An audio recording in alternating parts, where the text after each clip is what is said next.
What's up, guys? We are back with another Super 7 Silverhawks Wave 1 Ultimates review, and we're taking a look at, honestly, this figure is so different than I thought he was going to be, and I haven't really paid a lot of attention to these. I'm not the first person to have this wave, and I haven't paid a lot of attention to him. We're taking a look at Buzzsaw, and I know he's a big guy, he's a big character, but this thing is absolutely massive. There's a lot of figure here. Now, he comes in the same kind of packaging that we've seen with Monstar in this wave, so he's humongous. You also get, of course, the red slipcover treatment. It's that same shape, but it's just huge. So you've got the Monstar sort of logo emblazoned on the front, Silverhawks sort of stamped on the back. Pop that slipcover off, and you have this big monster yellow robot dude there in the big window, and I can't stress how huge he is. Silverhawks logo down there on the bottom. You've got a red Starfield patterning for the bad guy boxes. And then just like the rest of the line, you get that sort of holographic, ghostly visage image of Buzzsaw on the back, along with a bio for our Robo henchman. So yeah, let's do it. Let's pull him out and take a look. And here we go, out of the package, the last figure from Silverhawks Wave 1. We've got our Buzzsaw Ultimates. And this guy is pretty wild. I would go as far as to say that this guy's probably the sleeper hit of the wave. There's some big figures in this wave. Obviously, we've got Quicksilver, we've got Steelhearts, we've got two Hawks in this wave, and we get the big Monstar. But this guy is something entirely unexpected for me. He is a really weird figure in terms of how he's put together and what he offers. But he's also really massive, and he's got some cool little things that I didn't really expect as well. So let's see what he can do, see how he moves around. He's ultimate-y, but he's also very much his own thing. I don't think we've had any figure that has the same kind of construction as this guy by any means whatsoever. So as far as our head, it swivels, and that's really it. I wish he could look up and down, but he's just not gonna. The arms are where he is the most weird. So the arms are literally just a ball peg. Because of how he's put together, I'm assuming there's really not enough meat on this guy to make his arms work the way they should, in terms of actually moving out and forward without really cutting into the figure because of how, I guess, segmented his body is. So, it's just a sort of bobble right here. He cannot lift his arms out to the side at all. That's a huge, huge negative, really, in terms of what he can and can't do, but I sort of understand why. He can do, forward all the way just fine and backwards, but it's literally just a ball peg. There is no hinge there whatsoever. You do have a bicep swivel. We've got single jointed elbows, but these might be the best single jointed elbows on an Ultimates figure just by virtue of how he looks, which translates into a really big sort of hump on his arm to allow for a really, really crazy single jointed elbow. You have rotation there. You do have some movement at the hands. He's got really weird hands, obviously. So there is hinge in there, and you've got some swivel, but they're like encapsulated inside this housing. So they move about as well as I think they could. What's really crazy about this guy, and I guess I just didn't know, or maybe it wasn't advertised specifically, the saws do move. They rotate inside all of these sockets. So they're separate pieces, and that has to be a huge part of why his arms cannot do more than this. So we get them moving saw blades, which I do really like. It's absolutely part of what he is and who he is. As far as the torso, it is really just a swivel, though. He has no crunch whatsoever. I'm assuming this is, why, because of how he's put together. He has a very, very small crotch, and then he has this humongous boxy torso, so there's really no place for it to go. So, as useless as it is, really, I think I'm not too upset about it. I was kind of surprised, but not too upset. Legs on this guy go, all the way out. Let's move the arm out of the way. They go all the way out, because it's just an exposed ball joint. So he can go all over the place. They kick forward all the way. They'll kick backwards, too. You do have a thigh twist up there. We've got single-jointed knees, and they are a full 90, even for such big knees. Again, by virtue of some of his design, where he is limited in some areas, he actually has a little bit more range in others. And then at the ankle, you've got still pretty good rocker. You do have rotation in there also, and then there is a hinge down here as well. It's pretty decent. It's not the best thing, but it's pretty decent. So he's good and he's bad when it comes to articulation. I guess it just depends on what you expect to get out of him. He is easily one of the largest Ultimates figures too, so of course that kind of plays a factor in how he's going to move. But I think some areas, like specifically the elbows and the hips, and just the fact that the saw blades move are really cool. But then at the same time, we do have tremendous limitation at the actual waist, and of course at those shoulders because, well, he can't put his arms out to the side.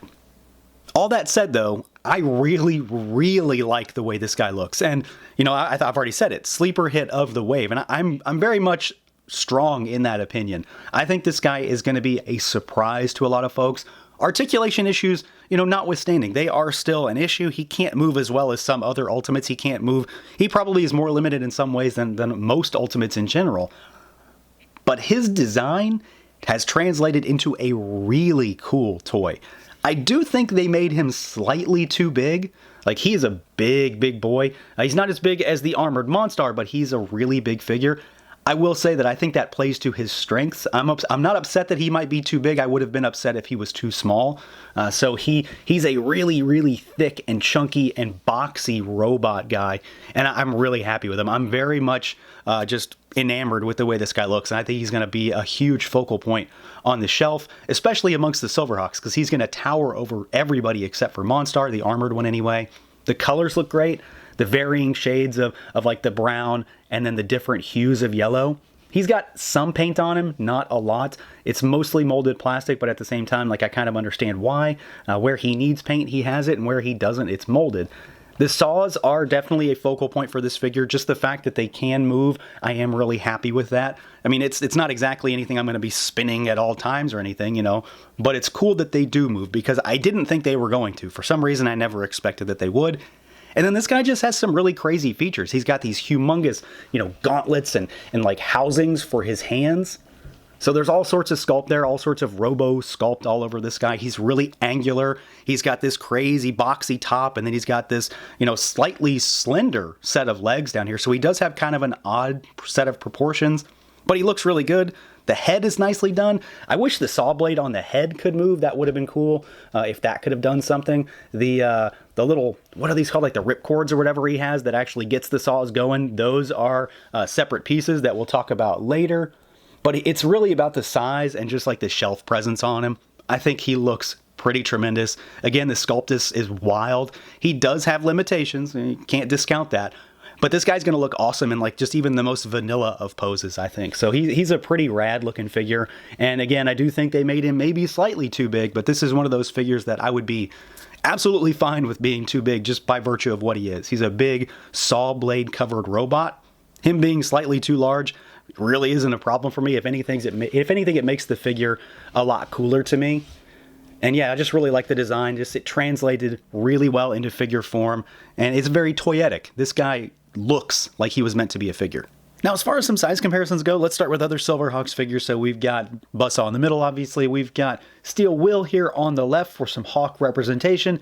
And then one of our other bad guys, we got Windhammer here on the right. And I mean, he looks incredibly tiny by comparison. I will bring the big boy out here shortly, but this gives you a pretty good idea of exactly what we're dealing with here. He is huge. He comes in the same kind of box as Monstar does, so there is a lot of figure here.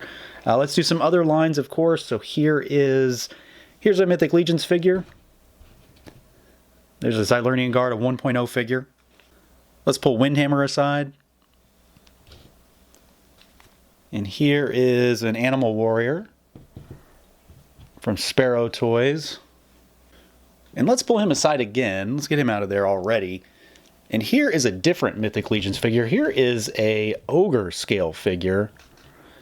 I mean, Buzzsaw is almost as big as he is. That's a custom head, so it's a little bit taller in that regard. But he's over the shoulder area, so he's almost as big as a Mythic Legions Ogre scale figure. And then, you know, let's keep going with the big chunky figures. Here is the AWOC Animal Warriors of the Kingdom Thane. And we're getting so big that stuff is out of frame here. And let's go back to more normal figures. Let's move this guy aside. And here is a Figuarts. Here is the Superhero Piccolo. And let's take Thane aside. And here is a Masterverse figure. There's Faker. And then let's pull both of these aside. And let's bring the big guy in. We're going to need to give him some space. So there's Buzzsaw. And there's Monstar. I mean, he's still the biggest. I mean, he's way out of frame. But this still gives you a pretty good idea of exactly what we're working with. Buzzsaw comes almost up to his shoulders, and he's huge. I mean, there's no way to describe it other than Monstar is absolutely massive. But Buzzsaw is also very, very big. He is up there for one of the largest Ultimates figures in general. Now, as far as accessories goes, Buzzsaw has a pretty solid spread. He doesn't have a ton of stuff, but I think it's all pretty substantial. He's got some big accessories. He's got some very useful accessories, too. He does have extra heads to start with, and I kind of touched on this when I talked about this head sculpt, that I kind of wish that this saw moved. They do accomplish this with the alt heads, though. I just kind of wish that it did. I know there's likely the reasoning that they didn't want to cut this head open and have a big cut there, but I think I would have been okay with it. So you get this head to start with, which is just a standard head, but it has like a moving saw. So this is supposed to look like it's actually in motion, so the blade is actually spinning at all times, whether you're moving it or not, but this does spin. So, you know, it looks like a circle instead of just jagged blades. And then we get this head, which is him screaming, and the blade is not in motion, but can move. I will mention, these heads are really difficult to get out. There's nothing to really grip on these heads because his head is sunken down into the chest cavity. So I found it really difficult to pop these out. So just be careful when you're doing it. But they do look really good, and I actually love this one. It's probably going to be the one I display him with. And then we get an extra set of hands, and I'm using one of them right now. So what he gets out of the box are hands that look like this. They're all vertically hinged, but they can rotate in those housings, so they can move in any direction. So these have sort of just a little gap between the fingers, but then you also get the other set of hands that has they're like forked open almost. And he has them so he can accommodate this gun, like it sinks down into this. It's not the most ideal situation to get him to hold something, and then you have to rotate the arm, but you can get him to hold this gun, and this gun is actually pretty cool. It actually breaks up his sculpt quite a bit, just because it's an entirely different color from anything he has. So it's this big like Gatling cannon, and I really like it. It's big and chunky, so that's kind of cool. And then he also gets another gun that actually is something that I don't know that it made a lot of appearances in the show that I can remember, but he does include this big arm cannon also. So you get two different guns. You get the one that he sort of holds kind of weirdly, and then you get the one that his hand turns into, which of course is consistent with his color scheme being yellow. So you can have him fully kitted out as well if you want. And then we also get, and I think I mentioned this previously, also we get the rip cords that he has. So these come out of his chest, and they are just like his head. They are super tight. Like they have these little, I don't know what to call them, like grabbers inside that really lock him down. So you get these also because when he fires up his saws, he pulls these rip cords out of his chest to rev him up. He can't really do the action very well that I can find because he would reach across with his right arm to do the left and the left to do the right, and he just doesn't have the greatest range. But you do have this. I mean, it's kind of one of the key characteristics of what he does, so that's kind of cool despite being maybe not the most useful thing. This is probably the least exciting accessory he has, but it's very accurate at that. And then he gets his bird, of course. So he gets his bird, which has the coolest name out of all the birds, Shredditor. I think this one's awesome.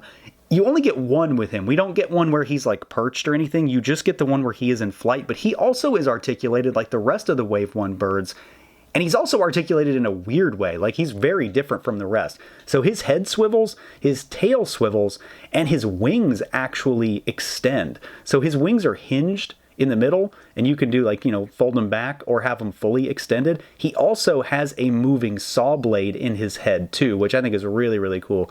So he's probably my favorite of the bunch now. He's not as easy to display because he doesn't really have a place to sit. You can sort of get him on an arm, but it's not the best because he's so sort of squatty. I don't know if it's a really good one to display. He might go just sit on the shelf with him. But this is a cool bird. I really like this one.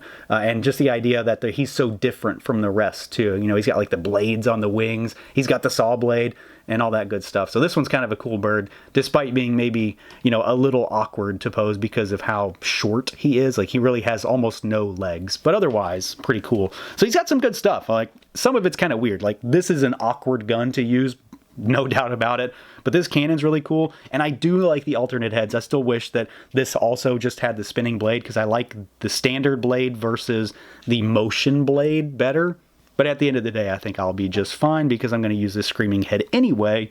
And then, yeah, I mean, all this stuff is very Telltale Buzzsaw. It all works to make him like the complete package in many ways. So yeah, overall, I've said it a few times, sleeper hit of the wave, and I'm definitely standing by that. Buzzsaw is a really solid figure in this line. If anything, he's easily one of the best figures in the line so far. He's up there with Armored Monstar for me. His design, again, translates really well into figure form. This thing looks like it was meant to be a toy. Super7 did a really good job of translating this, into plastic. It's a fun action figure. He's got little moving bits and bobs on him. He's not the most articulated figure in the line or in Ultimates in general, but at the same time, I can understand where some of that had to be, sort of pared down to make those saw blades work, for example. So it's kind of a give and a take, and I'm happy with what we've gotten here. Despite what he can't do, I do think he looks really good, and he comes with some really solid accessories. Not to mention the fact that he is yet again another really beefy, big Ultimates figure, which I just always enjoy. So that's going to do it for this look at the Super7 Ultimates Silverhawks Wave 1 Buzzsaw. Let me know what you guys think. Feel free to like, comment, subscribe, and share, and until next time.